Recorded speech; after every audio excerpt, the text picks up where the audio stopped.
Welcome back to Drive the Lane. It's an exciting time over here at Drive the Lane.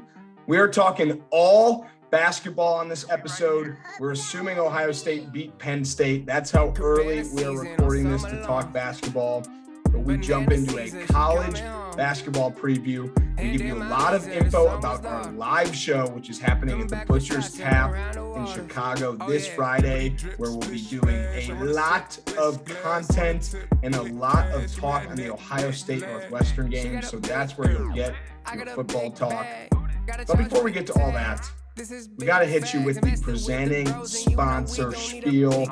You know it. We love it. Our friends over at Brain Fuel. Okay. And guess what? You can get a discount at Brain Fuel at BREINFUEL.com, promo code DTL15 for 15% off. But hey, what's Brain Fuel? What am I going to do with this discount code? Brain Fuel, it's not an energy drink, okay? It's not your average cup of coffee. It is a mental performance drink. You drink it, it keeps you going the whole day. I'm going for cup of coffee number 4 at like 2 o'clock. All right, Brain Fuel, you drink a Brain Fuel at 7 a.m., you are good for the whole entire work day, or you're good for the whole entire basketball game. If you're Spencer Dinwiddie, Ayo Dosunmu, or Marcus Smart, they are big drinkers. They are Brain Fuel athletes. Joey, we're going to need some Brain Fuel to get through the live show, I think. Oh, absolutely. And when you get to that live show, you'll be able to try some Brain Fuel. If you haven't had the luxury of trying one of the ridiculously delicious new flavors that they have, there'll be plenty of Brain Fuel to give yourself a go at the live show at Butcher's Tap on November 4th. I tweeted about it today. I am so unbelievably excited. I guess it's a little bit different for me because I'm in Columbus. I'm going to Chicago. I'm going to the football game the next day. Well, Andrew's too, but like, I just can't wait to be there and be. It's the Ohio State fans are different when they're in a different city. They are like, they don't live it as much, right? It's they want to be there. They're not surrounded by other Buckeyes. So it's so exciting. I mean, like I guess we should announce the guests on this show, right? I mean, yeah. So we have 98% confirmed guests, and they're both former guests on the show. Nicole Auerbach and our best friend, besides Tyvis, Joshua Perry, they will both be there in person. May have a couple other people on the phone, may have a couple other people that pop up on stage. I think all former guests potentially, but it sounds like Joshua Perry and Nicole Auerbach are locked in. So there's no tickets, nothing, no cover. Just come to the Butcher's Tap from 6:30 to 8:30. Get some Brain Fuel. If you want to get Brain Fuel between now and then, go to brainfuel.com, BREINFUEL.com, promo code DTL15. The live show is going to be a lot of fun, but I don't think it's going to be as much fun as college basketball and this year's college basketball season. Whew. We are in the speculation period where there's teams in the top 25 that will no longer be there. There's players returning that are projected to be the top players in the country, top players in the draft. We're all going to look wrong in a few months, but we're going to try to show you what we know or what we think we know. Couple names off the top that are coming back you should be excited about: Oscar Tshiebwe, Drew Timme, Armando Bacot, Marcus Sasser, Hunter Dickinson. Joey's not going to like this, but Trace Jackson Davis, he is the front runner, not just for Big Ten Player of the Year, potentially Player of the Year. People are very, very excited about him in the Big Ten. But interesting enough, no Big Ten team ranked in the top 10 this year to start the season. I think it was the first time that's happened since like 1977. Yeah, crazy. So, Joey, the first question I want to ask you is, from looking at this at a national standpoint, who are your, and we're not going to talk Big Ten yet because the AP poll is telling us not to. Who are your, these are the teams you need to watch. These are the guys that have a chance to really be talked about this year. I think that it's so funny that we're at the point where every single year you have to start with Gonzaga. Gonzaga returns a ton. You said Drew Timme, right? I mean, he is arguably the best player in the country and he's returning. But they're in contention for the national championship each and every year. And it has nothing to do with the conference they're in. People poo-poo them all the time for being in the West Coast Conference. But listen, first of all, the teams are pretty solid in there now. You talk about St. Mary's and Even San Francisco was great last year, and obviously BYU as well. They play a national, incredible schedule. They have to have the toughest non-conference in the country because their conference schedule is so soft. But that's the first team that I think of. The second team is North Carolina, and just so happens that those guys are 1-2. But North Carolina returns just about everybody. They lost in the national championship when they should have won, and they're just top to bottom the deepest team probably in the country, especially the best starting five. So that combo is lethal. I think that Armando Bacot is going to push for first team All-American. He's going to push for National Player of the Year. Those are the first two teams I think of.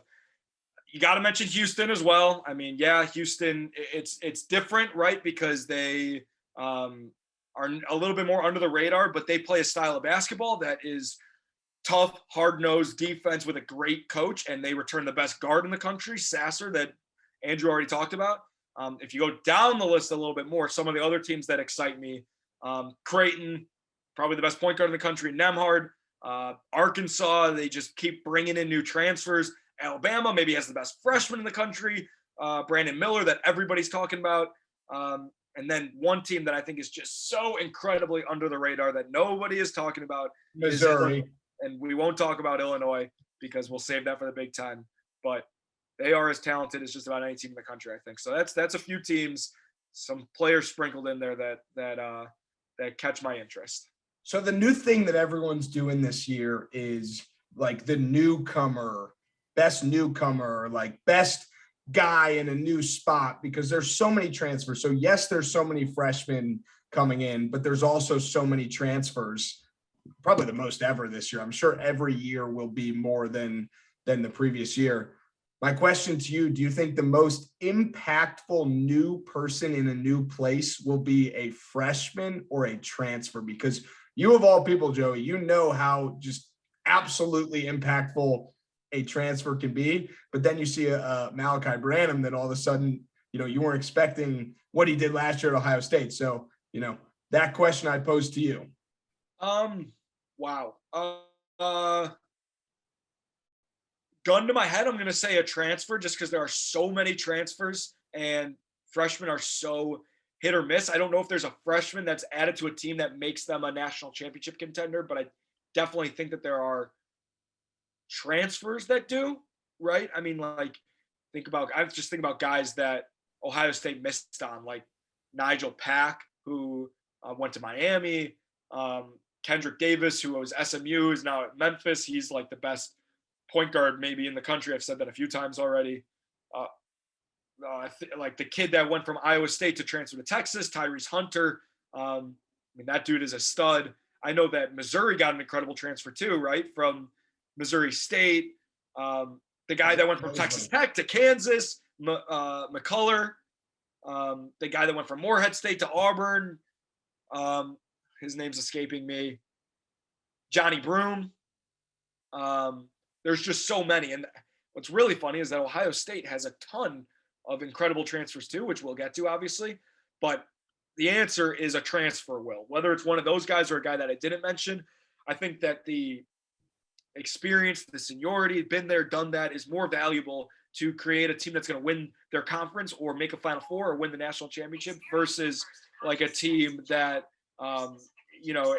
the guy's just going to show up and score 20 and be the best player, but they do nothing, So I'm going to go with that sort of newcomer versus freshman. A couple freshmen to watch: Nick Smith, Arkansas; Derek Whitehead, Duke. Oh, can't believe Duke has a bunch of names on here. Derek Lively, Duke. Yeah.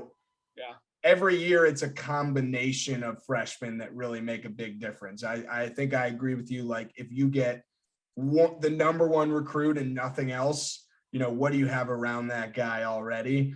But transfer, you could get a big transfer into the pieces you already have there, and that could be just such a big difference. It's really like getting a free agent versus a draft pick. You know what I mean? That's what it's turned into, right? Getting a free agent, you can go out to the transfer market and be like, we need more shooting. We know what freshmen are coming in. We know what guys are returning. We need to go get a shooter. Versus when you're drafting, you're just going to draft off of potential more often than not. You're going to pick the best guy available, how much potential he has for the future, not necessarily, unless you're like the Warriors, what guy can we plug in there and help us win a championship? And in turn, that guy is not going to be the guy, whereas the free agent, like a DeMar DeRozan, comes in and he's the guy, So, it's a similar example for what you're saying. I do think that if you told me a recruiting class versus one transfer, then it's different.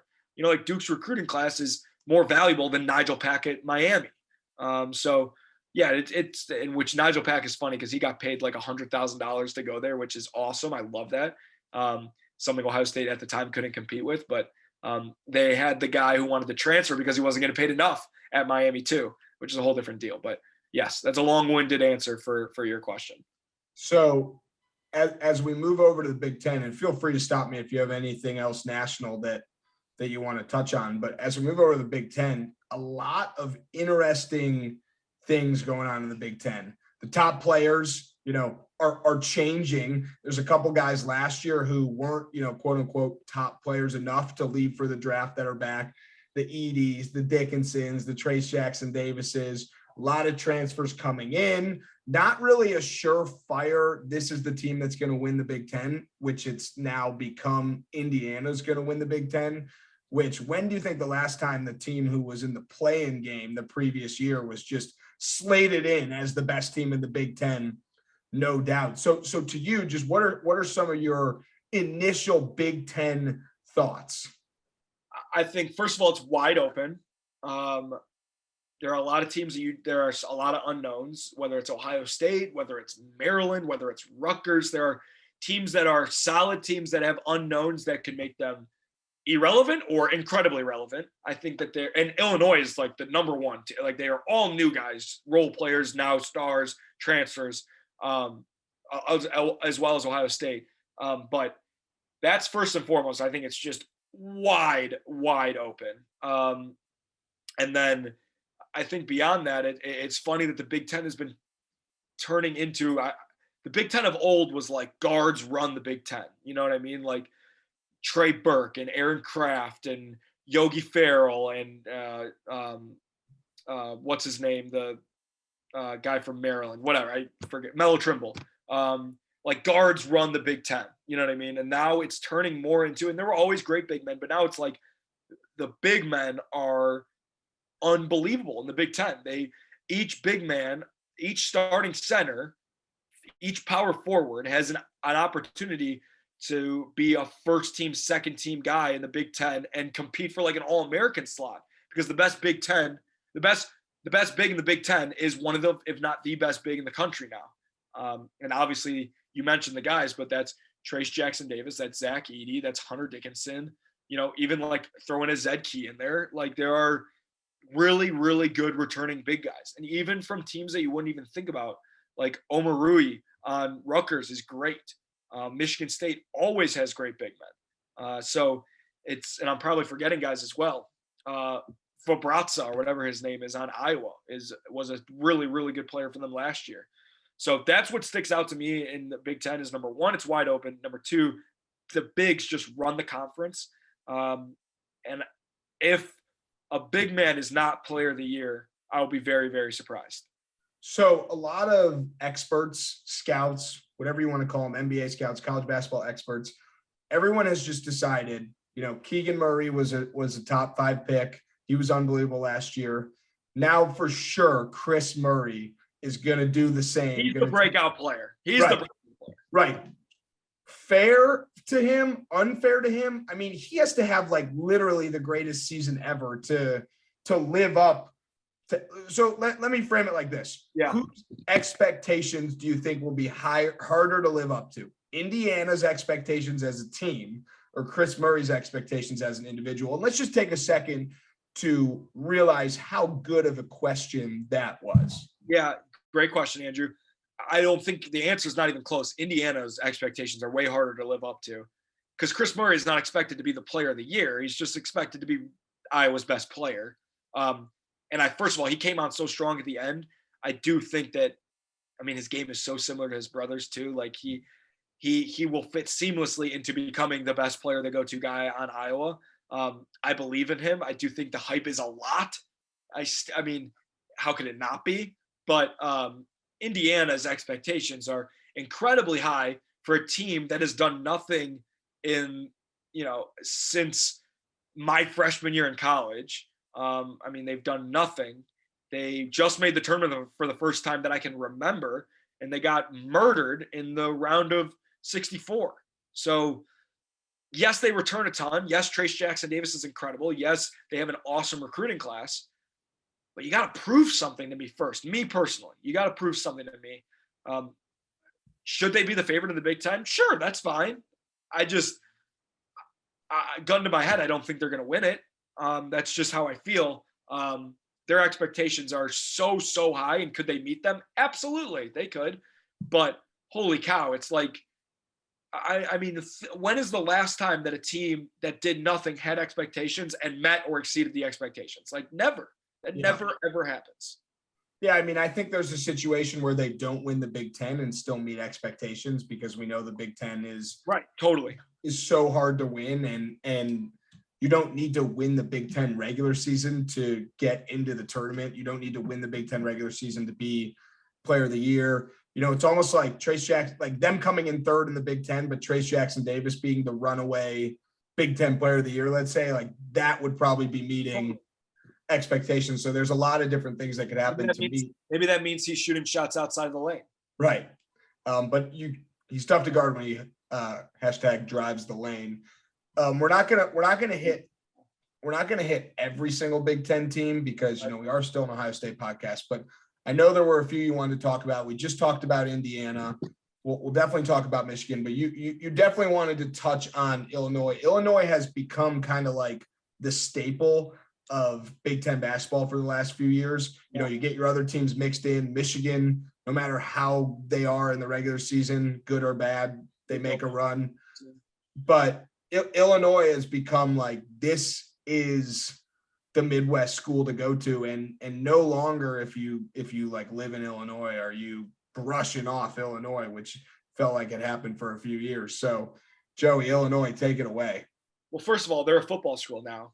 So that's the real point. And I can't wait because me and Andrew, obviously we just have so many friends that went to Illinois, and it's kind of fun to have people who care about sports, college sports, in our life again, because as Ohio State fans, it's like just a different league, which is great. But so excuse me. Thanks. But yeah, I mean, Ohio State will be playing them in the Big Ten championship, possibly in football, which is funny. But first and foremost, they are definitely a basketball school. And Brad Underwood has said this. I feel the same way. This is the most talented team he's had. I'm going to sneeze again. Bless you. Sorry for the listeners who are listening. Probably was really loud. Sorry. I feel like I'm going to sneeze again, but I won't. I'll fight through it. Illinois' roster is incredibly talented. They have the two of the best, if not the best, transfers in the entire conference in Matthew Meyer and Terrence Shannon. I think Terrence Shannon transferring in instantly makes him a top 7 player in the entire league. They have guys returning that contributed last year on an incredibly solid team. The question is going to be, besides Terrence Shannon, what does the guard play look like? They have that freshman Sky Clark, who's incredible, but he's coming off like knee surgery and he's a freshman. So who knows what's going to happen? They've got incredible length, incredible athleticism, incredible size. It's just this team has never played together. So I think their floor is really, really high because of the talent and the coaching. And Underwood has proven that there's 2 things he can do: recruit and coach in the regular season. The postseason is obviously where Illinois fans are a little bit upset, like Ohio State fans. But he can recruit and he can coach in the regular season. So their floor is super high because they're super talented and they're going to win games in the regular season. The ceiling is also incredibly high because they have incredible talent. So it's just going to be a matter of what the pieces of the puzzle look like together. That's going to determine how successful they are. But like, I am so bullish on Illinois. I think they're my favorite to win the conference. That's who I would pick. That's who I would bet on if I were you. That's who I think will win the Big Ten. I think they have the most talented roster and a proven coaching staff that is, I mean, they've done it before. They've won regular season championships already. And shout out Brandon Lieb because he went to my high school and he's on the team. So there's kind of a consensus around the Big Ten that Indiana's going to be really good. Illinois is going to be really good. Michigan's going to be really good. Dickinson coming back, and just they're always good. They always figure it out. Like Dickinson could have left after his freshman year and is still here playing, and no one thinks he won't, get a shot in the NBA. Like it's not like a Kofi thing where people are like, he's not an NBA player, or a Luka Garza guy, like he's going to come back and win Big Ten Player of the Year. But don't, like, people think he will be an NBA guy. So when every year in the Big Ten, it's like there's 3 teams that are the 3 of the top 4 seeds in the Big Ten tournament. But then there's usually like a surprise team that pretty early on in the season, you can tell, okay, this is one of the best teams, maybe not just in the Big Ten, in the country.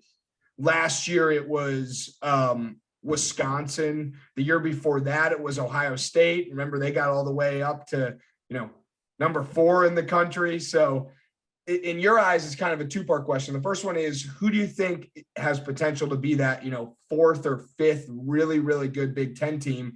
And then who's kind of like a sleeper team that might not be, a top 4 seed, but is not a first round, where there's only 4 teams game in the Big Ten that may be projected. And we can start with the first one of who's like your, sleeping giant versus just sleeper. Yeah. So I'm going to try and not intertwine these because I think they're pretty similar, but I would say the overall, my sleeper is Rutgers. I like sleeper as in like fight for a top 4 seed sleeper. I think Rutgers returns enough. I think their coach is the most underrated coach in the entire conference in Peichel. I think that they have really solid recruits. I think that they have a huge home court advantage. The RAC is really tough to play and win in. So for that reason, I think that they are sneaky good, be like a 6-4 in that range seed. The team that I think that's going to surprise the most people is Maryland. I think that Maryland, the coach that they got is incredible. Kevin Willard is a really, really, really good coach. There's no doubt about it.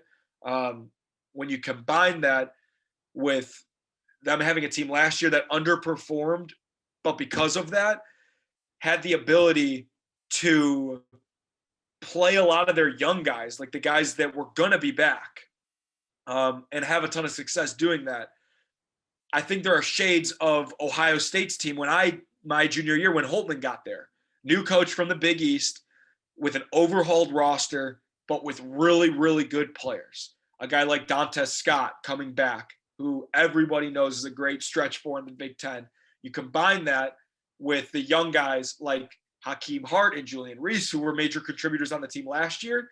And then you also you go to the transfer portal and you get 2 great, great guards, and Donald Carey from Georgetown and one of the best guards in the entire transfer portal, Young from Charlotte, Jameer Young, to lead the team. And I mean, the dude averaged close to 20 points a game at Charlotte. I think that they have a lot of new pieces, just like a lot of teams just like every team in college basketball, really. But Maryland is sneaky to where, yeah, they could make the tournament when they're not supposed to, but they could also be in that Wisconsin category of like, holy cow, they might win the Big Ten accidentally. You know what I mean? So those are the 2 teams that, and Rutgers is a common theme. Everybody fucking loves Rutgers, which how could you not? I mean, I love Rutgers because they're used to be harmless, but now they're harmful. I think that they have a real chance to make some noise. And we haven't even talked about Ohio State. Truly, I feel like Ohio State is on the same level. I know you're probably going to ask that as we move into talking about it because that's what people care about. But like they have the shades of every team that we've talked about. Brand new, great coach, guys who have contributed at Ohio State, guys who are coming in, who are studs elsewhere. Like I haven't mentioned them on purpose, everybody. That's all I'm saying. Yeah. So we'll jump to Ohio State, and just to start things off, just to get everyone up to speed, because if you're a diehard football fan and you listen to us to find out about basketball, all right, EJ Liddell is gone. Malachi Branham is gone. Kyle Young, unfortunately, will not be returning for his 12th season. He is gone. Jamari Wheeler is gone. Justin Arns is gone. Michi Johnson is gone. Those last two, you may say, hey, they weren't ginormous contributors last year, but they were big parts of the rotation. I mean, a lot of their rotation is gone. It's really just Zed Key and Eugene Brown that played last year The third. that are back. Obviously, Justice is hopefully going to be healthy and play the whole year. And they have a bunch of newcomers, like every team in the country, as you mentioned. Isaac They have Likely, more than just. I mean, that's. they have a lot. But Isaac Likely, transfer from Oklahoma State. Sources tell me he prefers to be called Ice. I wouldn't want to be the guy not calling him Ice. Sean McNeil, transfer from West Virginia. Tanner Holden, transfer from Wright State. There's a lot. So, yes, I am reading it off a list, not because I don't know about the team, because I don't want to forget anyone. And then 3 incoming freshmen, Bryce Sensabaugh, Bruce Thornton, Roddy Gale Jr., who I think it was his birthday today. Happy birthday. Or maybe it was just a newcomer's post. They have 5 freshmen. They have 5 freshmen. Yeah, 5 freshmen, but, you know, a few of them aren't projected to contribute as much. Right. So, I'm just yeah. the Ohio State podcast, just clearing everything up. Real quick, I want to give a quick blurb. I think this is, you know, potential to be a really good team. Most people are like, hey, they could be anywhere from 3 to 10. Like, I think this roster, not with Holtman, is a completely different season. Say what you want about, you know, Holtman not getting the Sweet 16. He gets to the tournament, and he's good in Big Ten play. But I will turn it over to you. I think a good place to start is, who do you project to be, you know, week or game 1 starting lineup? And that'll give us a good place to start. Yeah, I do want to say just an overarching Ohio State statement before we kind of dive into it. You touched on it. I think Ohio State fans need to realize that Coach Holtman gets to the Big Ten, gets to the NCAA tournament and wins every single year, it seems like. I mean, it's just facts. And that's something to not take lightly. I think that, just like you said, he is a major asset for this team in making sure that everybody meshes. And the truth of the matter is, Ohio State is going to be a very, very fun team. Whatever that means, who knows? Does that mean they're frisky and they can lose to anybody and beat anybody? Does it mean that they are upper echelon in the Big Ten, fighting for a regular season championship and a top 4 seed all year? That remains to be seen, but they will be a very fun team.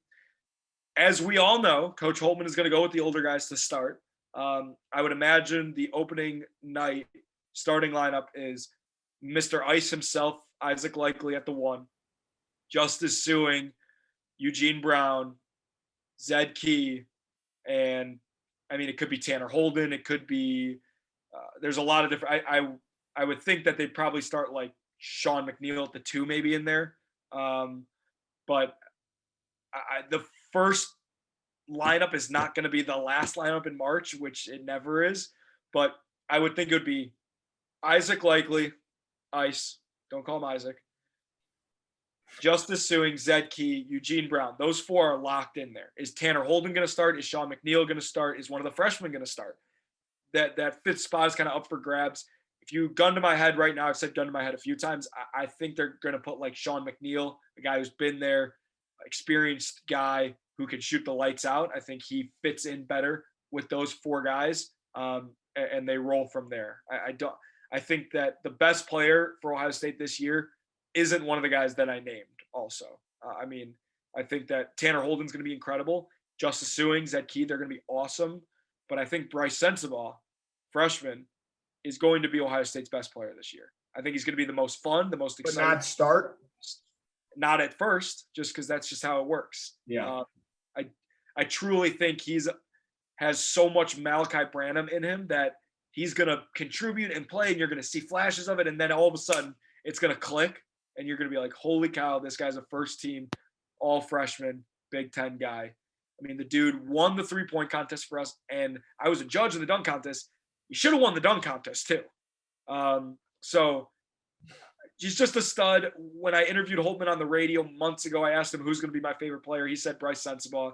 And then Bryce Sensabaugh goes out in the secret scrimmage and leads the entire game in scoring. So I know I named a lot of guys. There are a lot of guys. There are a few guys that I didn't mention that are going to be huge contributors also. But yeah, I truly, I'm so high on Bryce Sensabaugh, and I'm high on this team. There are 10 guys that are super talented that are all going to contribute, that are all going to play. As the season goes on, it'll go from 10 to 9 to 8, as every team does in March. Maybe it's 7. But like, you think about it, and you said it from the jump. Ohio State, yes, every team has a lot of new guys. But Ohio State, even their returning guys are new guys. Justice Suing is supposed to be the best player. He didn't play last year. It's like getting a great free agent that was out the whole year before, right? It's like when Klay Thompson comes back to the Warriors. It's like, so I'm most excited. They're returning 13 points per game from last year. I mean, you can points per game, and I would think that it is just. I mean, you can't count Justice, so it's Zed Key and Eugene Brown. Right. It's like 5 and 8. Yeah. So, and it's not 13. Like it's 5 and 8. So my, I usually play more devil's advocate than you, because even though I've been, as you should, even though I've been treated as a member of the program, I am not a member of the program. My concern for the team would be size, and not only is it the starting lineup, but I didn't mention Felix Akbara, who's coming off the bench, who's the tallest guy by far at the big number, 6'11", probably closer to 7 in shoes. Like, if he's not ready to go, you're in trouble size wise.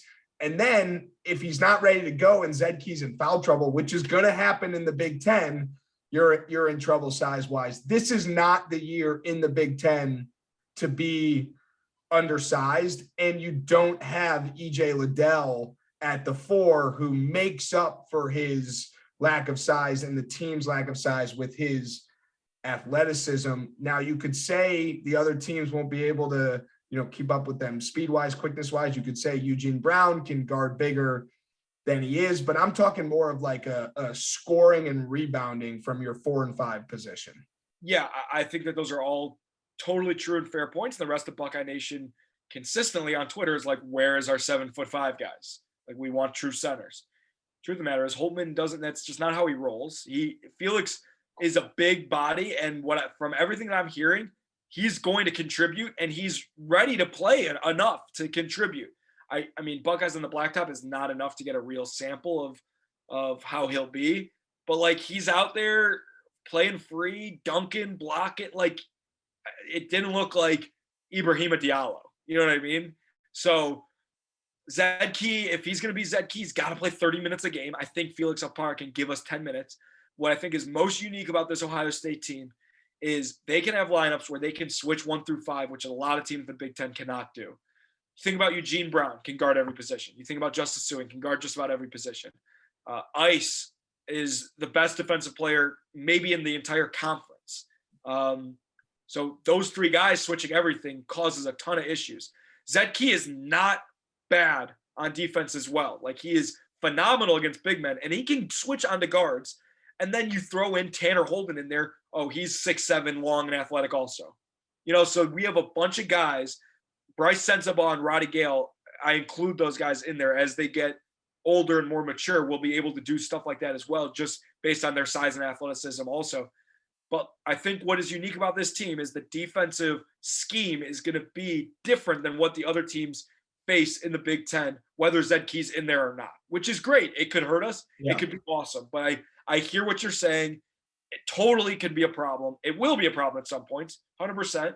But there are ways to combat it, and I think we got the coaching staff to do it.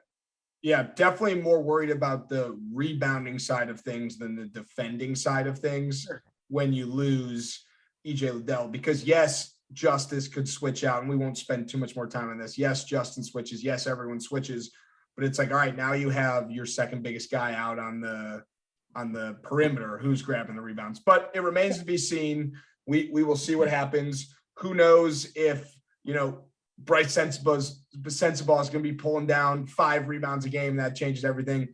There's no disguising that you lose a lot with losing EJ Liddell. Like, right. I mean, we lost, right. You lose 2 NBA players. Like, right. Literally. Like, that's not like a hyperbole. 2 NBA players. Right. And every time I talk to the coaching staff, they're always like, we're so happy Malachi, like that's great that he's in the NBA, but like that was not the plan. Yeah. You know what I mean? It's just so things are getting changed and messed And around. Kyle Young. What? And Kyle Young for rebounding too, but that's no, but right. I mean, I'll tell you this: Malachi leaving throws a wrench into things. More freshmen are going to play, which is great. I think the key to everything is the graduate transfer. Isaac Likely, Ice, he's going to be the vocal leader on the team. The guys love him. From the time that I've spent with him, which has been brief, you can tell that he is a infectious personality, an awesome, positive guy. I think he's going to be the vocal leader, especially on defense and in the locker room. And I wouldn't be surprised if he led the team in rebounds. I think he's going to guard the best player every night, whether it's a point guard or a power forward. And I think he's going to lead the team in rebounds. So for what it's worth, he averaged 5.5 rebounds per game last year. Zed Key 5.6. That's a great point by you. Those are probably the two candidates to lead the team in rebounding. I guess Eugene Brown's increased numbers, you could see an increase in rebounding. Eugene Brown last year, every time he played, me and you were like, we need more Eugene Brown minutes, but then it's like, where do they come from? Yeah, it's an interesting dynamic this year because we'll wait to see how the games play out. But we needed Eugene Brown minutes last year because we had enough offense. Yeah. We had Zed, we had EJ, we had Malachi, we had enough offense. Now it's like, okay, we don't know who the go-to guy is in Ohio State, but we know what we're getting out of Eugene Brown. We know hopefully he's going to make open shots and hopefully he's going to guard the best player and rebound. We know what we're getting out of him. It's okay, is that more valuable than a Roddy Gale, Bryce Sensabaugh who can give us 14 points? So it'll be interesting to see how that all plays out. I know we didn't really talk about the close scrimmage, but like apparently we stunk, which is fine. I mean, like I bet Holtman played 12 guys. I bet, he said it in an interview the other day, this is the most teaching he's done in an offseason in his entire career.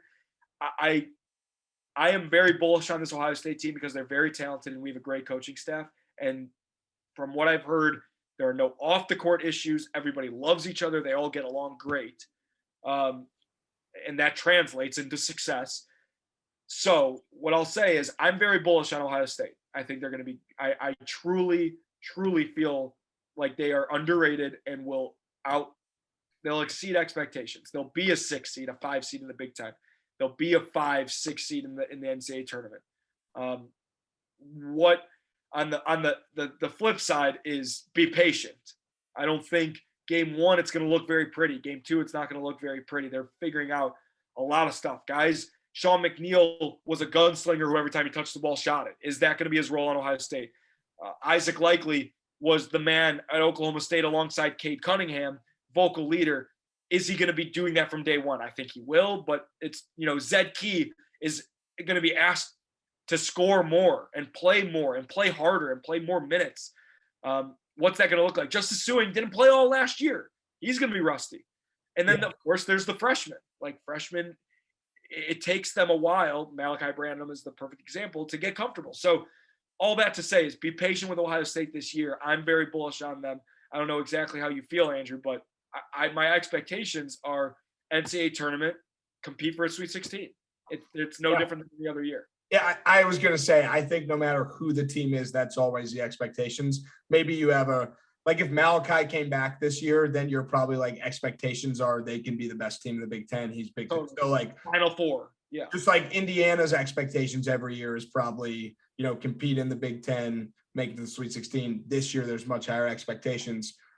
When I think of like X factors, I kind of think of like surprises or like not givens. Like I think they will struggle to rebound. I don't think the X factor is rebounding, like something that they're probably going to struggle with or probably good at. I think the X factor is, can you shoot better than last year from 3? Have to. Which just looking at players and percentages this year versus last year, you would expect to. 3 of your starters last year, unfortunately, Justin Arns was not great from 3 last year. Jamari Wheeler, his thing by all means is not 3. I mean, but he made a ton, which is crazy. Right, but it was like Kyle Young is taking and making 3s, and he has to. Like that was EJ Liddell. His strong suit was not 3s. He knocked down a bunch last year. Right, and then you add guys like Sean McNeil and Tanner Holden, which that's exactly. So I think And then, so I think 3-point shooting is a big thing. / can the transfers gel and mesh and contribute, and can Tanner Holden contribute more than Cedric Russell? Because that was a big thing too, was this transfers coming in that can shoot from a mid-major, scored a lot at the mid-major. I mean, he averaged 20 points per game. Last year we were like, Dwayne's replacement, Cedric Russell, he averaged 18. So like, can you get close to 10, 12, 15 from this transfer guy that averaged 20, which is factored into shooting? And then also like Justice Sueing, like, are we going to see a jump in Justice Sueing? Like, that would be the biggest. We just need a Justice Sueing who's on the court and contributing. Right, but what if he makes a jump from 2 years ago? Then it's like, holy shit, this is. Well, I've said it 100 times on the show. He was supposed to be the guy last year. Right. Obviously, EJ Liddell's the best player, and Malachi Branham was like, he's super talented. He'll contribute. The offense was supposed to run through Justice Sueing, and then he was just poof gone. Yeah. So I expect to see that this year. And so then let's maybe that's more of maybe it's not an X factor or a potential surprise. It's like, this guy needs to be for them to be the team they want to be. Yeah. Totally. So expectations, I think, are different than ceiling and floor. I think the ceiling is lower than the past few years, but it doesn't change. Or the floor is lower than the last few years. Sure. Ceiling, I guess, technically not, because you win 2 games in the tournament, and ceiling is weird because ceiling. What I'm saying is the floor is lower, but the expectations have not changed. Yeah, the expectations will never change. Once Ohio State gets the Sweet 16, maybe expectations will change, but it'll be an interesting year. There's a lot to learn. I think that a lot of guys are just, they have young budding Ohio State careers, and then you combine that with guys that it's like, this is their last dance. I think that's a recipe for success. Teams are winning in March with that recipe. So we shall see. I guess, Andrew, just to throw a question back at you before we finish kind of the Big Ten Ohio State wrap up, do you want to throw out who you think Big Ten Player of the Year, Freshman of the Year, Coach of the Year? Do you have any? Who's going to win it? Do you have any picks for me? Yeah, I guess Big Ten Player of the Year, I'm going to go with. I think it's going to be Hunter Dickinson, because I think expectations is such a big thing. Like, Trace Jackson Davis has to be so good this year for voters to be like, this consensus preseason Big Ten Player of the Year is the Big Ten Player of the Year. And I think Dickinson a little bit is like, hey, I wasn't talked about as much last year. I wasn't talked about as much going into this season. So like, he might surprise people without doing much different than he's done his first 2 years. I guess remind people more than surprise people. So I'm going to pick Dickinson. Coach of the Year, I'm not going to give a specific coach, but I think it's whoever isn't expected to be a top 4 team in the Big Ten. Oh, wow. Bold. No, but I'm saying, like, it's not going to just be Indiana's the best team. Woodson's Coach of the Year. It's not just going to be, Michigan's good, Juwan Howard's Coach of the Year. Like, I hear you. Someone will exceed expectations and win Coach of the Year. That could be Chris Holtman. That could be, it could be, Steve Michael pounding nails. It could be. Sure. But it's not going to be a top 2. It's not going to be the winner of the Big Ten has the Coach of the Year. Right.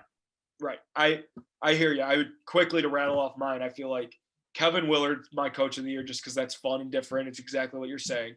Player of the Year, I'm going to go not Trace Jackson Davis, not Hunter Dickinson, not Zach Edey. I think like Terrence Shannon wins. I just, something about that kid. I think he's incredible. And then I think Illinois is going to win the Big Ten. And Freshman of the Year is that freshman from Indiana is like a McDonald's All-American stud. So I'll go with him for Freshman of the Year. But yeah, Bryce Sensabaugh could definitely win Freshman of the Year too. A little back-to-back Ohio State Freshman of the Year. Sure, why not? Yeah. We didn't talk about Northwestern, but Boo Buie coming back, who was awesome last year, should have a really good year. Another guy that'll just give Ohio State trouble whenever they play him, because it's always guys and teams like that, literally them last year. Anything else before we get out of here? This is a super fun, exciting episode for us to do. We obviously have been waiting to do a basketball preview. We obviously want you to go to BREINFUEL.com, get some brain fuel. We obviously want you to listen to Denny, who does the intro and outro. But Joey, anything else before we see and hear from everyone at the live show Friday night at the Butcher's Tap? I got nothing. We'll see you at the live show. I can't be more excited about that. I feel like that is kicking off basketball season, really, in a sense. So that'll be really fun. For those who can't attend, I think we've mentioned this. It'll be recorded, fingers crossed. So we will be releasing the live show after. It'll just be a little bit funny because we'll be talking about the Northwestern game, and the game will already have happened, and it'll be a 90-point win and all that stuff. But yeah, that's all I got, Andrew. That's all I got. Great episode. Buckle up, drive the lane. We'll see you at the live show. Go Buckeyes. Beat Penn State. Beat as in we already did. Beaten. Right. Beat Penn State as in we beat Penn State. And then beat Northwestern. Blacking out early, that's the dish I don't like. Been getting paid since I was riding on the bike. Hit the pedal with the 8th, hopping on the 9th flight. I've been chilling out of sight. I'll be at the bar tonight.